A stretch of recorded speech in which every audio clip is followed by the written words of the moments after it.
the United States is considering imposing sanctions against the International Criminal Court in retaliation for investigations of suspected Israeli war crimes. This put the court's day-to-day operations in jeopardy. Washington has already imposed targeted sanctions on several prosecutors and judges at the court, but naming the court itself in the sanctions list would be a major escalation. Joining us to discuss what all of this means is political analyst Tom Gross. Thank you for being with us. Now, Tom, you're based in Israel. What's the reaction been to this among the Israeli public? Well, you know, Israelis are very divided about many things, especially about the Prime Minister Netanyahu. Large parts of the population despise him. But on this matter, there is unity. No one takes seriously or respects the International Criminal Court. It is widely viewed as a kind of legal arm of the kind of terror axes against Israel. It effectively is singling out Israel and Israeli leaders for what's seen as Israel defending itself. And is it singling out yes. Israeli leaders, though? Because it has Absolutely. indicted figures from the Hamas militant group too. No, it indicted one person, Mohammed Deif, 5 months after he died, as a kind of fig leaf. I mean, look, the indictments, I think, against Netanyahu and the former Defense Minister Gallant were in November 2024.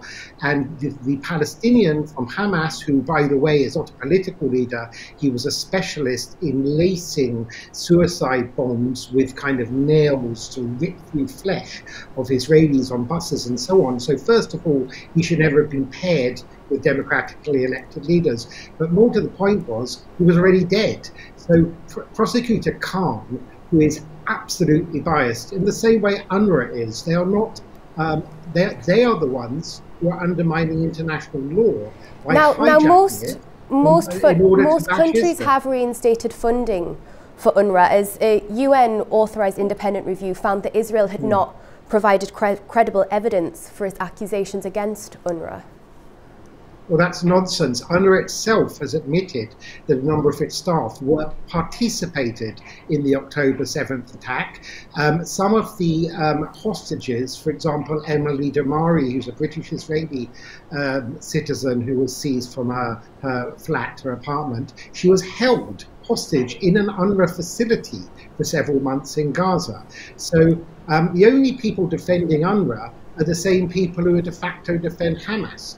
UNRWA are a thoroughly discredited arm of the UN that the rest of the UN, frankly, many are embarrassed and should be embarrassed by. So why have many governments reinstated funding for UNRWA?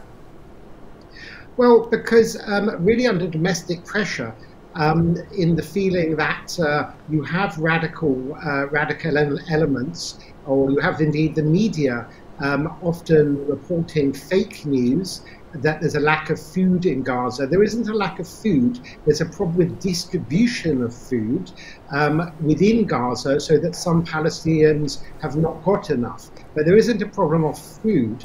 But there's been a famine declared in Gaza City by UN-backed food security experts. Yes, yes. And again, I should say the person behind that, Tom Fletcher, who is the Undersecretary of the UN for Humanitarian Causes, he's the most unreliable person you could imagine. He's the same person that told the BBC about 6 months ago that 14,000 Gazan babies had starved to death. And, you know, within 48 hours, it's complete nonsense. Now, that is not to say there's not all kinds of terrible suffering of Palestinians in Gaza. There absolutely is. But we have to separate the need to make sure that the war comes to an end and civilians are protected to a kind of lawfare by malign actors such as Prosecutor Khan at the ICC and Ambassador Fletcher on behalf of UNRWA, who have not got the best interests of Palestinian civilians at heart.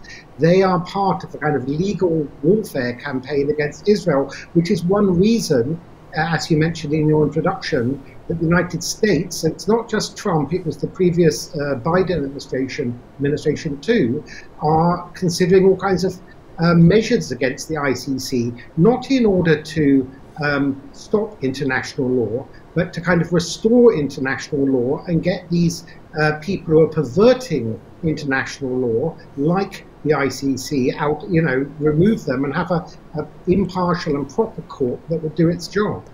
So if the ICC, which is broadly aligned with the UN Commission of Inquiry, if they've simply got it wrong and they're unreliable, as you say, who is there internationally to hold potential war criminals to account? Well, there are some people at the ICC. I think there was a judge from Uganda, and she herself said about Prosecutor Khan that he was unreliable. There are good justices there. It's a question of who's running it. It's not necessarily, there's a ground for a system with a UN and an international criminal court. The problem is it's been hijacked by people that are bad actors. And in a way, it's, I understand it. It's a little bit like what the Trump administration was doing with US aid. There is a need for international aid given by the United States, but US aid lost its way. You have people, including people I know who work there, who have 5-hour-long lunch breaks and don't do any work. So is this just a few bad apples then, Tom? Because the development... More than a few bad apples. It's decades of unaccountability and corruption and jobs for the boys as kind of internal system where, there's no proper accountability at these institutions, and they've lost their way. So unfortunately, it's more than a few bad apples, and many international institutions, unfortunately, are also less than efficient. And sometimes they're people in for their own advancement or to make more money or something, not to do the job they're meant to be doing. So there is a distinction to be made here, as Washington has already sanctioned individuals related to the ICC, but here we're talking about naming the court itself in the sanctions list. Is that a valid distinction? Should we be looking at sanctioning individuals, or is Trump right to be looking at sanctioning the court itself as a whole? Okay, so my reading of the way Donald Trump operates, and I don't necessarily agree with it, but sometimes he gets it right and sometimes he gets it wrong, is he often takes things to an extreme in order to shake things up, to try and bring things back to some kind of balance. So, for example, with tariffs, he set incredibly high tariffs because he thought it was unfair to the United States. And then when other countries moved, he then shifted to a more compromised position of much lower tariffs. So also with the International Criminal Court, with the United Nations, he gave a very strong speech, I think it was yesterday, at the UN, criticizing the UN. He shakes things up in a rather dramatic way to try and restore some kind of balance. So I'm not sure the International Criminal Court itself should be sanctioned, but it needs, to use layman's terms, a bit of a kicking, so it will stop being used as kind of political football for certain dictators or other malign interests in the international community. And I might go further and say the UN itself. What is the UN? There's a majority of UN member states are run by dictatorships, not by democracies. So on bodies like the UN Human Rights Council and the UN, I don't remember the exact name, but the UN Council looking after women's rights, I believe it's chaired by Iran, and I believe Afghanistan have a seat on it, and this is ridiculous. This is like a bunch of dictators getting themselves together, and then what they do, instead of dealing with real problems like women's rights in Afghanistan under the Taliban, they again bash Israel when it comes to women's rights, which is preposterous. Israel is far from perfect in many respects, but women's rights is not among them. Does it not concern you slightly that Trump is reacting in an extreme way to something that can deliver justice to victims of crimes against humanity anywhere? This isn't just the Middle East we're talking about. We're Afghanistan, DRC, Ukraine. The ICC has also issued an arrest warrant for Vladimir Putin, and they're focusing those claims on the unlawful deportation of children from Ukraine to Russia. So this has implications around the world. It does bother me. It does bother me. And it bothered me too that Vladimir Putin was given a red carpet treatment in Alaska, which is part of the United States, by Donald Trump. And I'm not saying that Putin should have been arrested, but I don't think he should be given the red carpet treatment.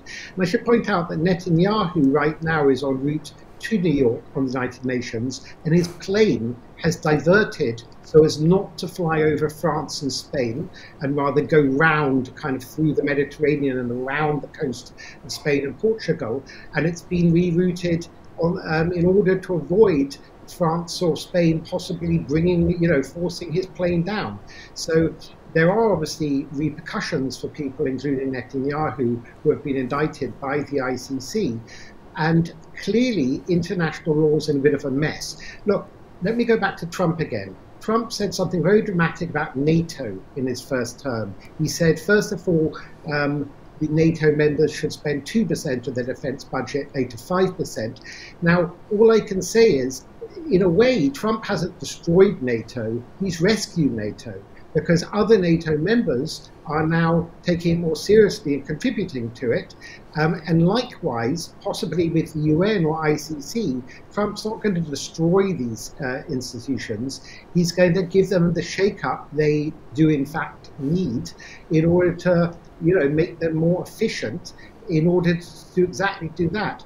Go after war criminals, of which there are many all over the world, rather than, so my reading of Trump, but I hope I'm right, because obviously he's very unreliable, and as I say, we are running out of time now. Apologies there for chiming in, but thank you so much for your perspective. It's always really great to hear your thoughts. You're welcome, Katie.